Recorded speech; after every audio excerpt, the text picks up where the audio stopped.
masih terdapat masyarakat yang selama ini memang belum mendapatkan bantuan sosial, padahal dia itu berhak menerima bantuan sosial.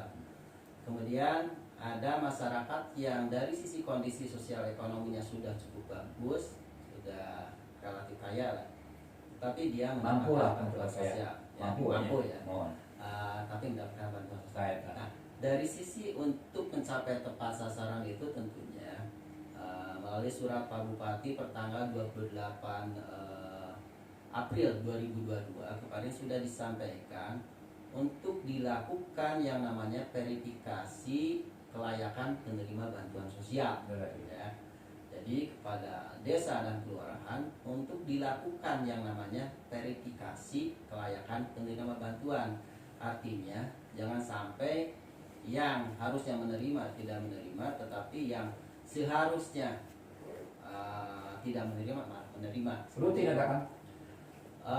Itu sesuai dengan Permensos ya nomor 3 tahun 2021 tentang pengelolaan data terpadu kesejahteraan sosial, bahwa daerah itu diwajibkan untuk melakukan verifikasi validasi DTKS itu setiap bulan 1 kali. Jadi memang ini harus rutin dilakukan supaya tadi itu yang namanya tepat sasaran itu bisa dioptimalkan. Itu ya langkah kita. Terus upami ayam salah itu melihat tadi misalkan pada saat penyaluran ternyata si pihak kudu menyalurkan melakukan satu tindakan memotong atau kumalah kita di dinas sosial kumaha tindakan dilakukan. Dinas sosial memiliki saluran pengaduan melalui Sumedang Simpatik Quick Response atau SQR Simpati. Termasuk adalah pengaduan-pengaduan terkait yang namanya bantuan sosial, tapi secara umumnya adalah tadi itu pemerlu pelayanan kesejahteraan sosial. Jadi salah satu saja untuk pengaduan bansos ini. Memang secara antisipatif pemerintah Kabupaten Sumedang telah menyampaikan edaran-edaran terkait dengan penyaluran bansos ini, bahwa tidak boleh ada yang namanya pemotongan dengan alasan apapun dan oleh siapapun. Itu sudah jelas. Edaran-edaran itu disampaikan kepada aparat yang ada di wilayah, Pak Camat dan Kepala Desa serta Lurah. Jangan sampai terjadi seperti itu. Dan kalaupun memang ada, itu tentunya ya dari sisi mekanisme itu akan menyalahi karena memang yang namanya bantuan sosial adalah hak KPM dan harus diberikan secara utuh sesuai dengan mekanisme dari setiap bantuan sosial itu sendiri. Kalau diberikan dari sisi uang tunai secara cash itu harus utuh disampaikan. Tapi kalaupun ada misalkan keikhlasan dari KPM setelah diterima diberikan kepada orang lain itu lain lagi kan. Ada sodako gitu ya. Tapi kalau ada yang namanya misalkan penggiringan, pengarahan dari oknum-oknum tertentu itu ada satu pelanggaran karena memang KPM itu berhak menerima secara utuh dari bantuan sosial. Nah, eta pangintennya anu di garis bawah itu Kang Jaya namanya. Karena kan ieu aya sohe Bang Jaya ge naroskeun ieu. Jadi saya setuju ya sama BLT kan nggak boleh dipotong. Memang jelas namanya tulang dipotongnya Bu. Tapi kalau si penerima BLT disuguhin kotak sumbangan sukarela boleh enggak? Nah, jadi secara hukum apa ya? Aja Pak kita kumaha ya? Masalah amun terjadi hal ieu baik kangge si non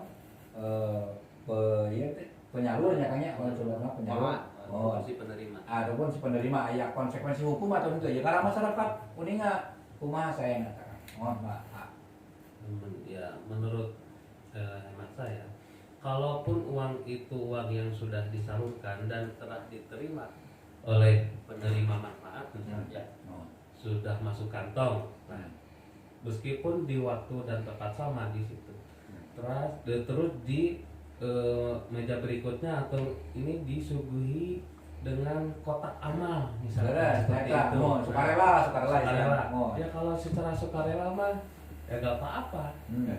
Nah seperti itu Bu ya Bu. Nah, Kecuali kalaupun dalam kata sukarela itu diiming-imingi atau di belakangnya ada yang menyuruh atau ada diintimidasi, ya beda lagi ceritanya kalau seperti itu. Mungkin itu kriterianya disebutnya pungli lah. ya. Pungli dengan kategori sodako seperti itu.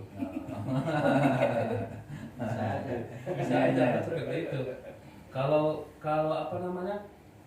Kalau secara sukarela tanpa ada kata-kata atau suruhan dari orang-orang, ya dibolehkan saja kalau ada sumbangan-sumbangan seperti itu secara sukarela masuk ke kotak amal.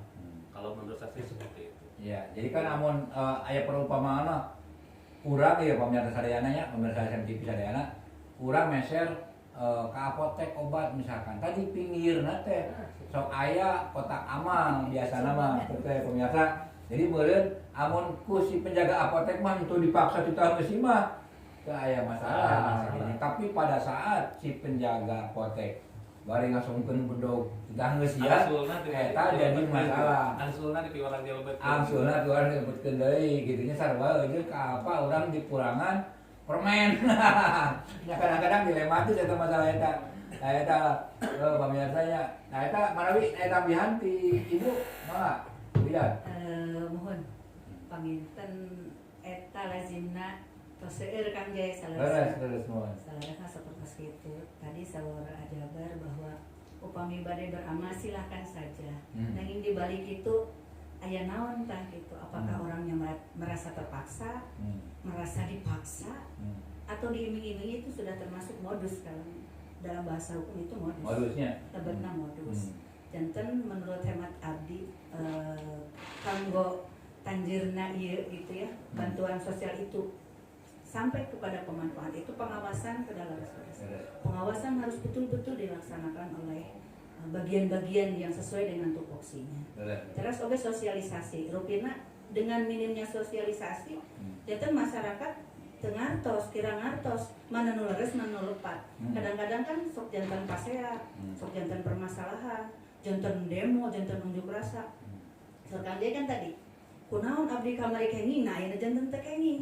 Seueur eta memang gitu. Janten sosialisasi nu sakumaha dibegikeun ku Bapak nende narasumber eta leres-leres sudah dikedah. Leres-leres dilaksanakeun. Terus oge dari sistem pengawasan. Terus kamu aparatur anu melaksanakan pembagian bantuan-bantuan tadi, upami kira ngartos mangga konsultasi tiasa badeka kepolisian, badeka kejaksaan, gede lepat, atau badeka pradi, ya, Sumedang seperti biasa. Siap ngabantos gitu daripada orang lepat, orang ngaras-laras, terus tiba-tiba orang cilaka, terus mencari dengan sejuta alasan itu di dalam bahasa hukum disebutnya alasan pembenar.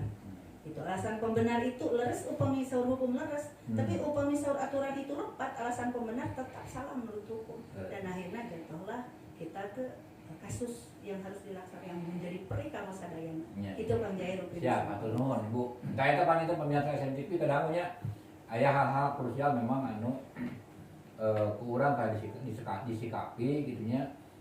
Rupina ayeuna memang ngahaja Kang Jaya ngangkat masalah ieu sareng reng-rengan pradi sadayana paling ini termasuk SMTV karena memang ayeuna nu viral aya permasalahan anu berkaitan sareng penyaluran BLT nya bantuan ka masyarakat lah gitu bantuan di dinas sosial. Mungkin panjenengan urang bahas anu langkung kapayuna nyaeta masalah munculna ayeuna ye menjulang teh bantuan naon Kang? BLT BBM tah. Jadi ayeuna teh kisruh deui masyarakat teh kamari terus aman deui nya. BLT teh bisa-bisa masyarakat teh ayeuna timpa deui ku BLT BBM nya. Anu kamari narima bantuan aya nu narima, aya nu henteu tah. Naon eta teh saha wae anu berhak kanggo narima BLT BBM anu sabenerna kitu nya. Tah eta sepados ieu teh pada kepuasan teh ulah bakal kemana-mana ieu nya ieu kanggo pamirsa SMTV tetap di Tahu Sumedang.